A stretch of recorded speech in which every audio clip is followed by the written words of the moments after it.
मागच्या पिरियडमध्ये आपण प्रॅक्टिस सेट 1.5 याला सुरुवात केली आहे. प्रॅक्टिस सेट 1.5 मध्ये आपण प्रॉब्लेम नंबर 4 पर्यंत सॉल्व्ह केले होते प्रॉब्लेम्स. त्यानंतर मग आता त्याच्यामध्ये 2 प्रॉब्लेम्स राहिलेले, प्रॉब्लेम नंबर 5 आणि प्रॉब्लेम नंबर 6. हे 2 प्रॉब्लेम्स झाले म्हणजे मग आपला हा प्रॅक्टिस सेट संपतो आणि हा चॅप्टर पण संपतो आणि मग लगेच आपल्याला प्रॉब्लेम सेटला सुरुवात करायची आहे. मग आता प्रॉब्लेम नंबर 5 प्रॉब्लेम वाचतो, पहा टेक्स्टबुक मध्ये. 2 types of boxes A and B are to be placed in a truck having capacity 10 tons. एका ट्रकची कॅपॅसिटी 10 टनाची आहे आणि या ट्रक मध्ये 2 टाईपचे बॉक्स ठेवले, ए आणि बी असे 2 टाईप आहेत बॉक्सेसचे. काय म्हणतात आता पुढे, Wien 150 boxes of type A and 100 boxes of type B are loaded in the truck, it weighs 10 tons. ए टाईपचे किती बॉक्स ठेवले ते सांगितलंय, बी टाईपचे किती बॉक्स ठेवले ते सांगितलंय आणि मग त्यावेळेला टोटल वेट किती होतं ते पण सांगितलंय. नंबर 1. नंबर 2 पुढे, but when 260 boxes of A type, A टाईपचे 260 boxes, 260,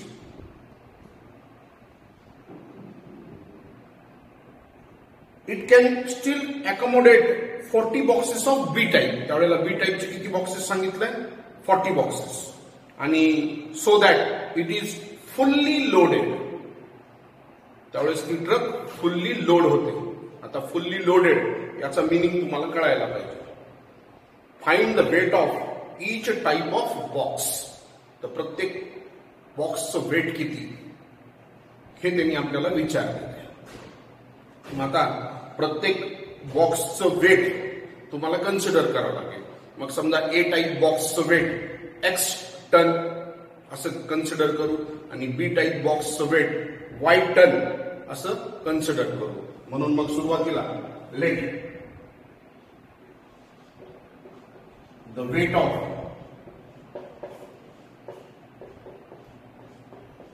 A type box is x ton and B type box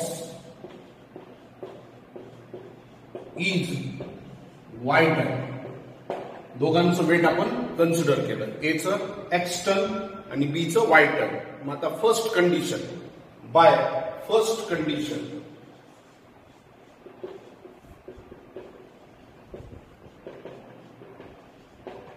आता काय सांगितलं पहिल्या कंडिशन मध्ये, ए टाईपचे किती बॉक्सेस आहेत, 100, आणि बी टाईपचे बॉक्सेस किती आहेत,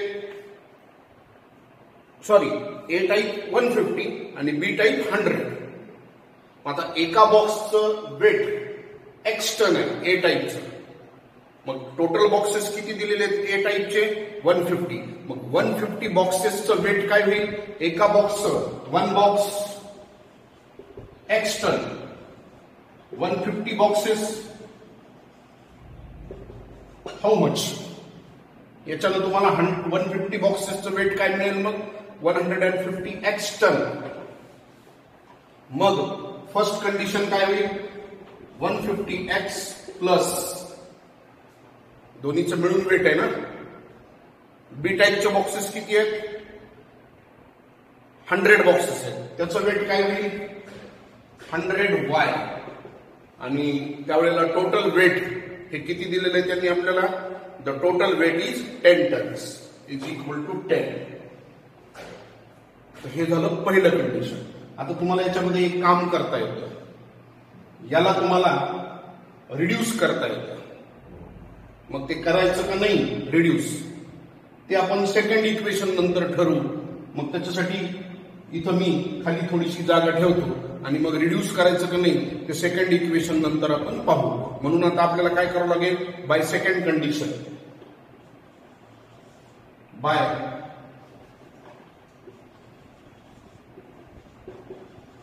सेकंड कंडिशन. मग आता सेकंड कंडिशन मध्ये काय सांगितलंय, ए टाईपचे किती बॉक्सेस आहेत 260 आणि बी टाईपचे किती आहेत 40. मग 260x 40y. आणि आता इथं तुम्हाला फुल्ली लोडेडचा मिनिंग कळतो का, कॅपॅसिटी, ट्रकची कॅपॅसिटी किती कॅपॅसिटी आहे ट्रकची, सुरुवातीलाच त्यांनी सांगितलेलं आहे की ट्रकची कॅपॅसिटी 10 टन्स आहे. मग फुल्ली लोडेड याचा मिनिंग काय, तर 10 टन्स, म्हणून ह्याचं पण वेट, टोटल वेट हे किती घ्यावं लागेल तुम्हाला 10. तर आता रिड्यूस जर केलं आपण दोन्हीला, तर याला पण रिड्यूस करता येतं, याला पण रिड्यूस करता येतं. मग रिड्यूस कसं करणार ते दाखवतो. याला तुम्हाला 0 म्हणजे 10 न डिवाइड करता येतं. 10 न डिवाइड केलं तर हे होईल 15x, हे होईल 10y इज इक्वल टू 1. आणि याला पण 10 न डिवाइड करता येतं. याला जर 10 न डिवाइड केलं तर 26x plus 4y is equal to 1. हे झालं डिवाइड, करायला काय हरकत नाही. This is equation number 1, this is equation number 2. आणि आता हे दोन इक्वेशन्स सॉल्व्ह करायची आणि x आणि y च्या व्हॅल्यू आणायच्या. मग आता दोन इक्वेशन सॉल्व्ह करायचे म्हणजे तुम्हाला कोणाला तरी एकाला इक्वल करावं लागेल. मग कोणाला इक्वल करता तुमचा चॉईस आहे. y ला इक्वल करू. मग y ला इक्वल कसं करणार, याला जर 2 न आणि याला जर 5 न मल्टिप्लाय केलं तर हे दोघं जण इक्वल होतात. कारण हा 2 न मल्टिप्लाय केला तर 20 होतो, हा 5 न मल्टिप्लाय केला तर 20 होतो. म्हणून इक्वेशन 1 ला 2 न मल्टिप्लाय करा, multiply equation 1 by 2 and equation 2 by 5. 1 ला 2 ने आणि याला 5 ने. मग काय होईल मल्टिप्लाय केल्यावर,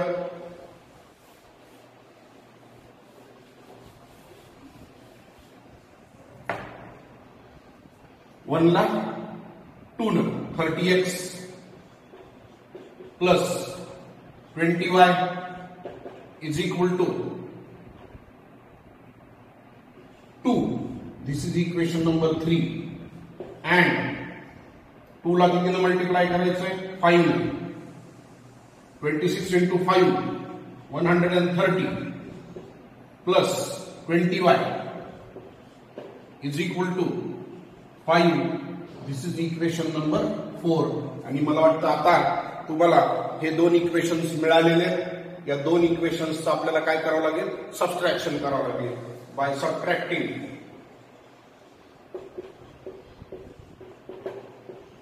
इक्वेशन्स 3 and 4.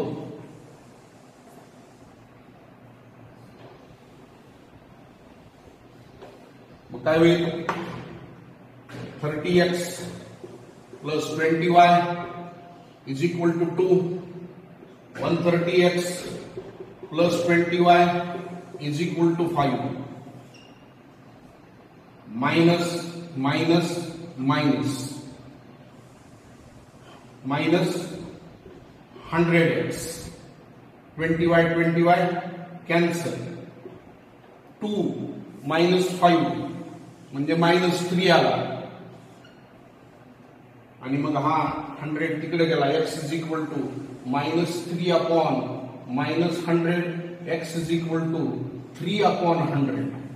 ही आली x ची व्हॅल्यू 3 अपॉन 100. मग आता आलेली x ची व्हॅल्यू 1 2 3 4 कुठेही टाका आणि y ची व्हॅल्यू काढा. मग आपण आलेली जी x ची व्हॅल्यू आहे तिला इक्वेशन 1 मध्ये टाकू.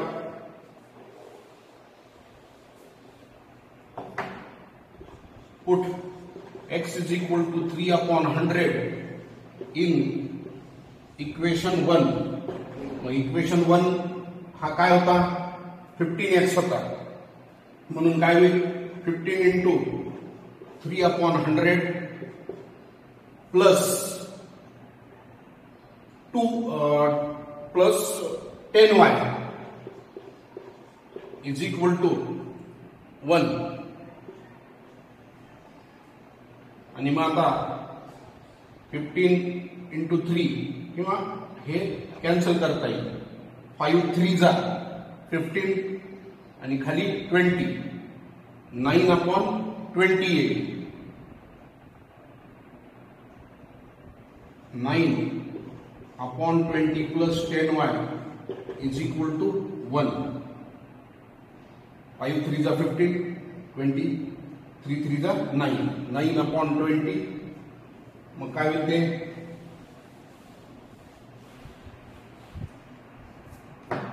याला तिकडे नेलं 10y is equal to 1 minus 9/20 LCM घेतला 20 minus 9 cross multiplication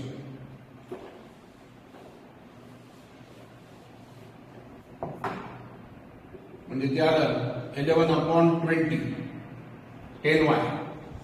Therefore y is equal to 11 upon हा 10 खाली जाईल. 10 जर खाली गेला तर 10 into 20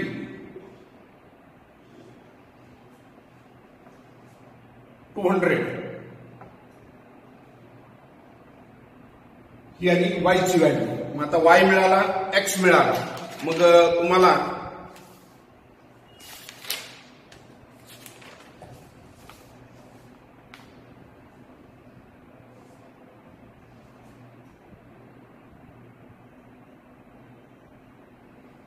वेट मिळालं दोन्ही बॉक्सेसचं. Therefore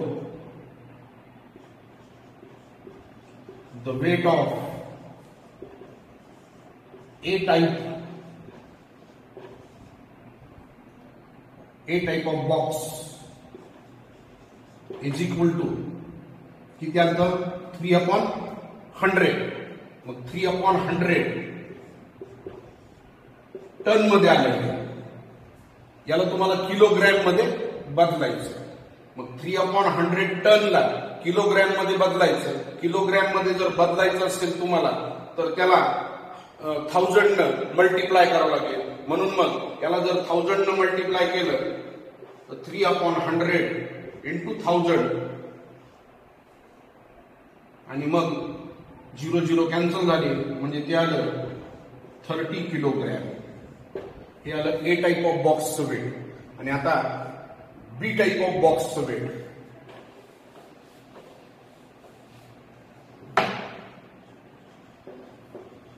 the weight of B type of box is equal to किती आलं बी टाईप ऑफ बॉक्सचं वेट 11/200 टन्स. मग त्याला 11/200 मल्टिप्लाय बाय 1000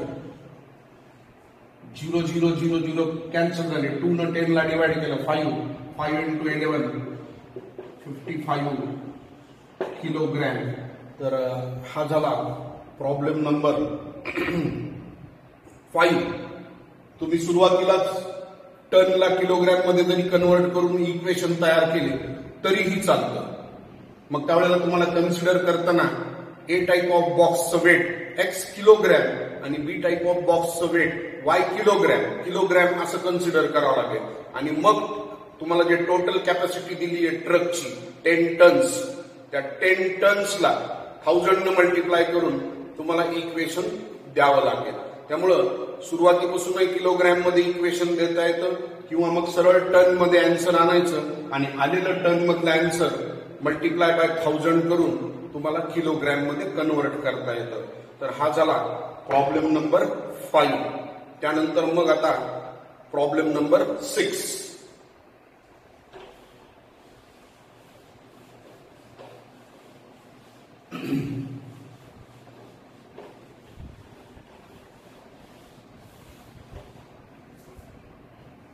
प्रॉब्लेम नंबर 6 वाचतो पहा तुम्ही पण टेक्स्टबुक मध्ये.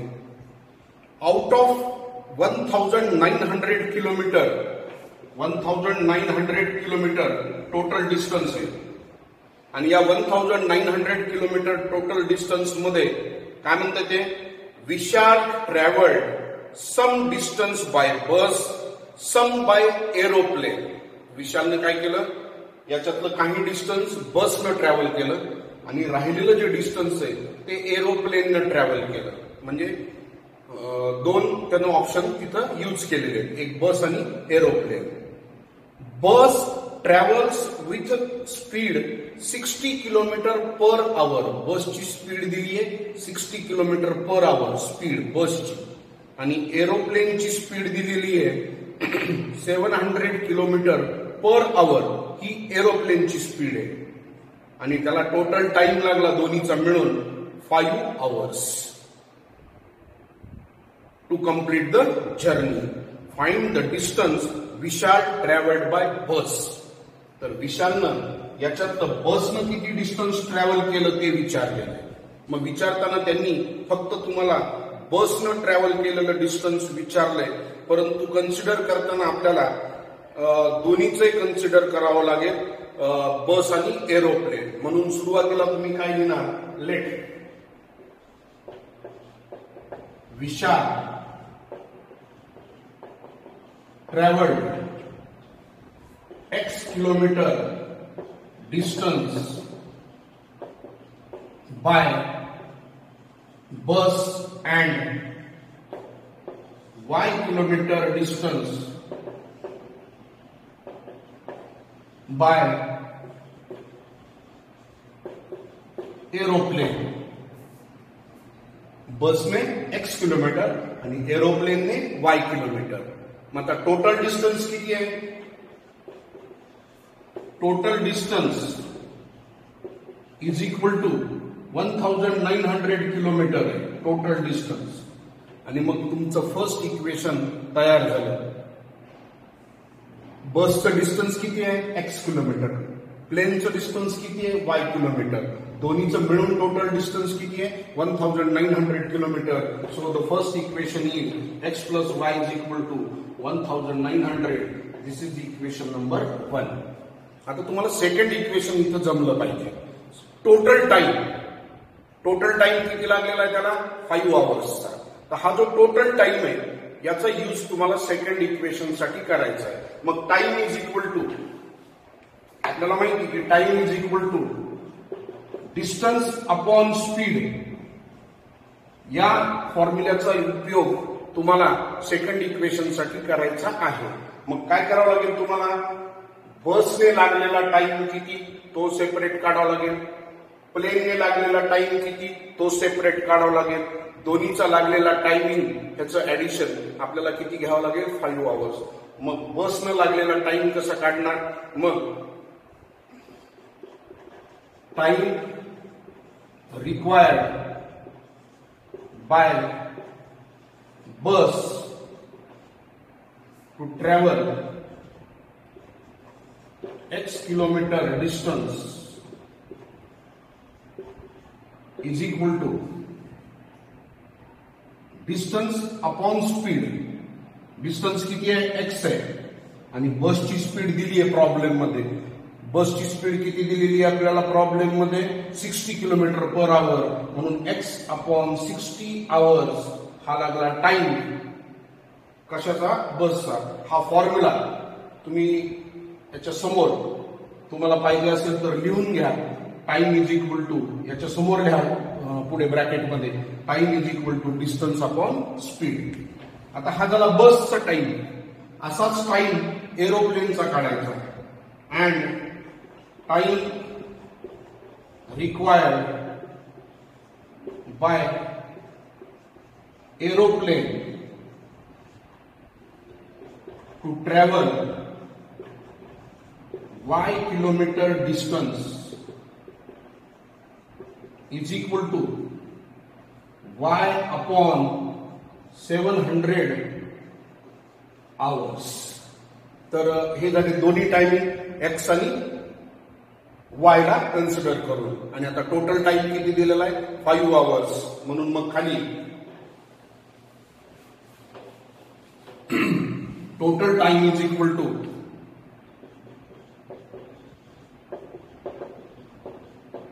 5 hours. मग टोटल टाइम कसं तयार करणार?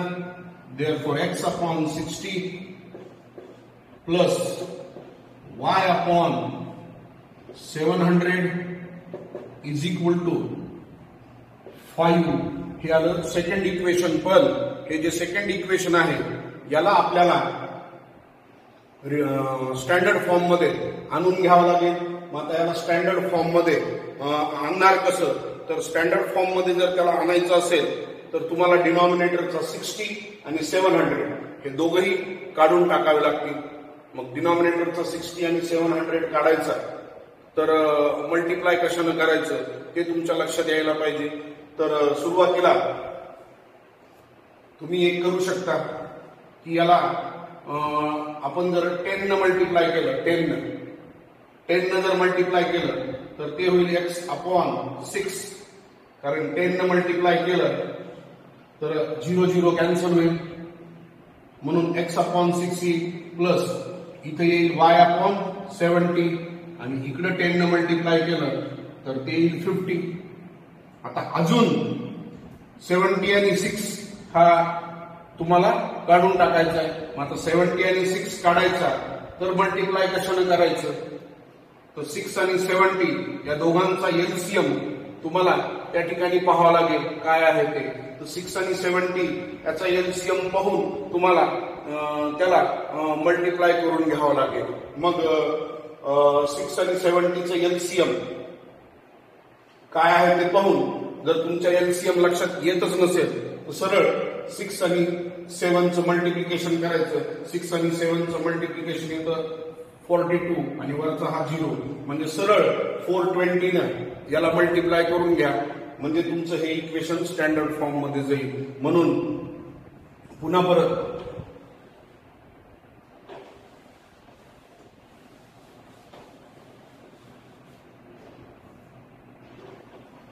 multiply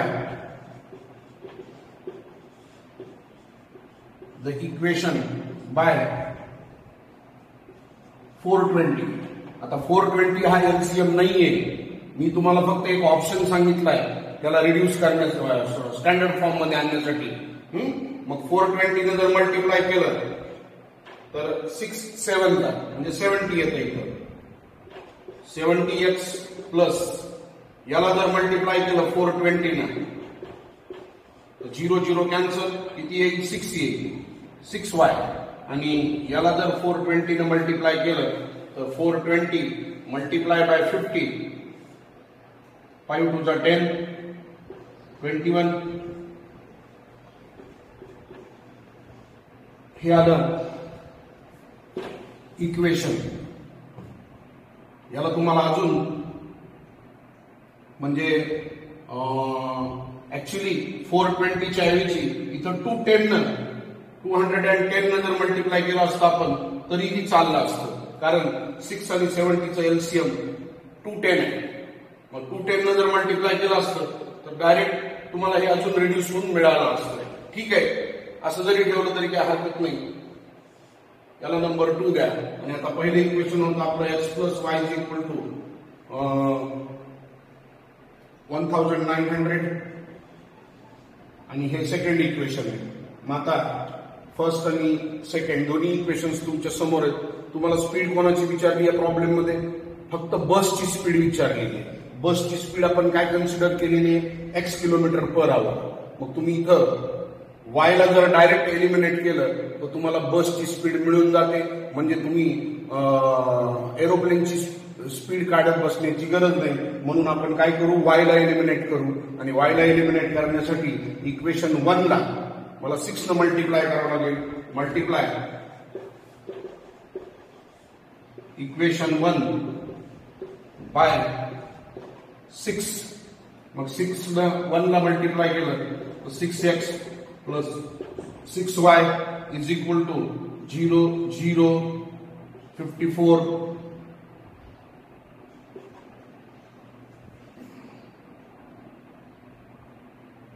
हे आलं इक्वेशन नंबर 3.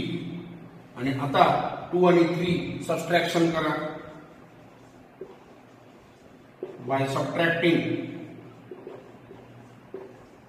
Equations 2 and 3. मग 2 आणि 3 ला सबट्रॅक्ट केलं तर ते होईल 70x plus 6y is equal to 21,000. 6x plus 6y is equal to 11,400. minus 70 minus 6, 64x. 6y eliminate झाला. 21,000 minus 11,400. 21,000 minus 11,400. 0, 10 minus 4, 6. 11 minus 2, 9. 9,600. आणि मग आता x is equal to 9,600 upon 64. मग आता 64 न 9,600 ला जर डिवाइड केलं तर तुम्हाला डायरेक्ट 64 न डिवाइड करा. 64 1 जा 64. 96 minus 64 32 राहिला. हा 0 आला. आता 64 into 5 किती येतं पाहू. 5 4 जा 20. 320 म्हणजे x is equal to आला 150. म्हणजे बसची जी स्पीड आहे बसनं कव्हर केलेलं जे डिस्टन्स आहे ते मिळालं आपल्याला 150 kilometre. Therefore Vishal travelled 150 kilometre distance by bus. Maybe exam मध्ये तुम्हाला दोन्ही विचारू शकतात. प्लेनचं पण विचारतील. मग बसचं जर मिळालं 150 किलोमीटर डिस्टन्स, टोटल डिस्टन्स किती आहे 1900 किलोमीटर आहे. त्याच्यातलं बसचं 150 गेलं त्यावरून तुम्हाला प्लेनचं डिस्टन्स किती कव्हर केलं ते मिळेल. आणि सपोज तुम्ही दोन्ही फाइंड आउट केलं एक्झाम मध्ये, एक्स फाइंड आउट केला आणि वाय पण फाइंड आउट केला, विचारलाय फक्त तुम्हाला एक्सच, काही प्रॉब्लेम नाही. तुमचं तिथं काही नुकसान होणार नाही. त्यामुळं दोन्ही अँसर्स काढला तर तुम्हाला काही लॉस नाही. मार्कमध्ये लॉस नाहीये. लॉस तुमचा कुठे होईल टायमिंग मध्ये लॉस होईल. कारण वायची व्हॅल्यू आपल्याला काढायचीच नाहीये आणि तुम्ही ती काढत बसलात तर तुमचा तेवढा टाइम फक्त एक्झाम मध्ये जाईल. बाकी तुमचं लॉस तिथं कुठलाच होणार नाही. तर हा झाला प्रॉब्लेम नंबर 6. तर 5 आणि 6 हे दोन्ही प्रॉब्लेम्स इथं संपले. आणि मग हा फर्स्ट चॅप्टर सुद्धा या ठिकाणी संपला आहे. तर यावर्षीचा तुमचा 10th स्टँडर्डचा हा पहिला चॅप्टर इथं संपलाय. ऑनलाईनचा एक्सपिरियन्स तुमचा माझा सगळ्यांचाच हा पहिलाच एक्सपिरियन्स आहे. परंतु मला असं वाटतं की हे तुमचं सगळे प्रॅक्टिस सेट हे तुम्हाला व्यवस्थित समजलेले असतील किंवा असावे तशी अपेक्षा करतो. प्रॅक्टिस तुम्ही करणं आवश्यक आहे. एक्झाम्स प्रत्येक चॅप्टरवरची एक्झाम आपली होणार आहे. ती कशी होणार काय होणार त्याच्या बाबतीत मी तुमच्याशी नंतर बोलेन. परंतु प्रत्येक चॅप्टरची आपली एक्झाम होणार आहे. त्यामुळे तुम्ही त्याचा अभ्यास तयार तुमचा असणं हे आवश्यक असेल. मग आता प्रॉब्लेम सेट. मग आता लगेच आपण प्रॉब्लेम सेटला सुरुवात करणार आहोत. So write down problem set 1. पण प्रॉब्लेम सेटमध्ये मी बरंचसं काम तुम्हाला पण करायला लावणार आहे जे तुम्हाला शक्य आहे करायला. तुम्ही ते करणं म्हणजे प्रॅक्टिस करणं. जमणं न जमणं हा भाग वेगळा, परंतु तुम्ही प्रयत्न करणं हे महत्वाचं आहे. मग तुम्ही प्रयत्न करा. त्याच्यात तुम्हाला कुठे डिफिकल्टी आली तुम्ही ती मला विचारू शकता. मी तुम्हाला ती एक्सप्लेन करेन. पण करणं आवश्यक आहे. चुकतंय म्हणून घाबरणं आणि न करणं याच्यामध्ये तुमचं खूप मोठं नुकसान आहे. प्रयत्न करा. चुकू द्या. चुकणं हे म्हणजे चुकणं आवश्यक आहे. त्याच्याशिवाय आपल्याला लक्षात पण येणार नाही की आपण आपलं नेमकं काय व्हायला काय प्रॉब्लेम यायला ते. पण प्रयत्न करणं गरजेचं आहे. मग problem set number 1. So write down problem set 1.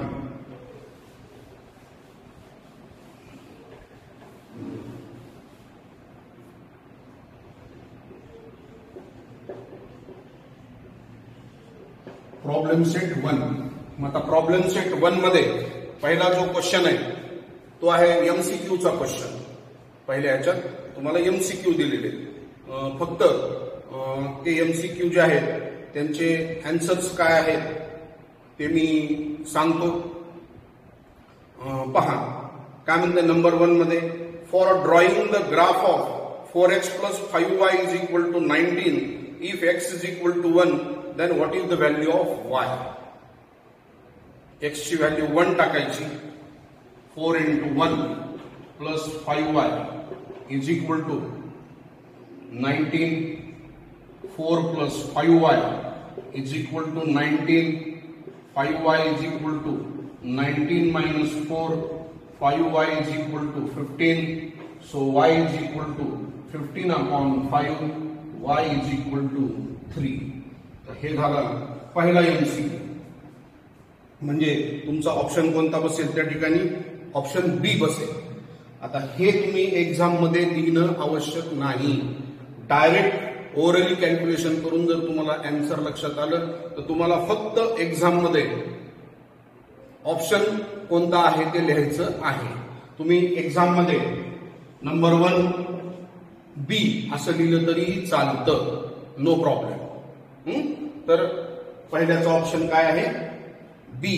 त्याच्यानंतर सेकंड, हे तुम्हाला आत्ता पाहिजे असेल तर तुम्ही तुमच्या नोटबुक मध्ये लिहून घ्या, पण एक्झाम मध्ये लिहिण्याची आवश्यकता नाही. सेकंड, डीएक्स दिलेला आहे 49, डीवाय दिलेला आहे -63, डी दिलेला आहे 7 आणि त्यांनी एक्स ची व्हॅल्यू विचारली आहे. X is equal to dx upon d 49 upon 7. X is equal to 7. म्हणजे आपलं ऑप्शन कोणतं बसतं त्या ठिकाणी, ए, ऑप्शन ए. त्यानंतर